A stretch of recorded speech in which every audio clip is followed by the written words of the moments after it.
Just moments ago, Governor Phil Scott sent another request to the president, this time for flash flooding at the end of July.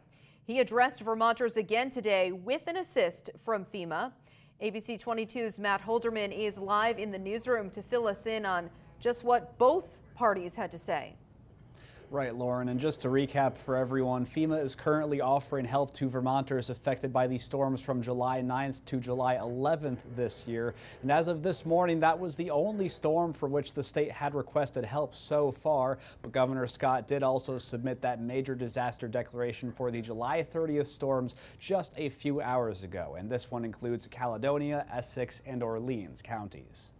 Recent flooding may not have been on CNN, but the damage was still significant, and these rural communities really need our help. It's deja vu for Vermont yet again. 1 month after another round of historic flooding, Governor Phil Scott and other state officials welcomed FEMA to the Green Mountains for the second summer in a row. Within 1 hour of the declaration being announced, we had staff members in Barre and in St. Johnsbury. General William Roy says in the 1 week FEMA's been deployed to Vermont, it's already knocked on more than 2,400 doors and handled more than 500 requests for individual assistance. With that, the agency is preparing to dole out millions of dollars. 513 residents have applied for individual assistance, and as of today, we've already surpassed, in less than a week from that declaration, over $1 million in individual grant funding going out the door. The governor also says FEMA is taking applications now from people who were affected by the July 30th storms, even though the state just requested assistance for it. FEMA will hang on to those applications and immediately process them if and when President Biden approves the July 30th request. It's important to remember, while these federal and state resources are essential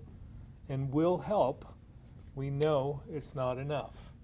And it's not going to make people whole or cover all the costs. To apply for help, you're asked to either visit disasterassistance.gov, call 1-800-621-3362, or visit one of FEMA's disaster recovery centers around Vermont.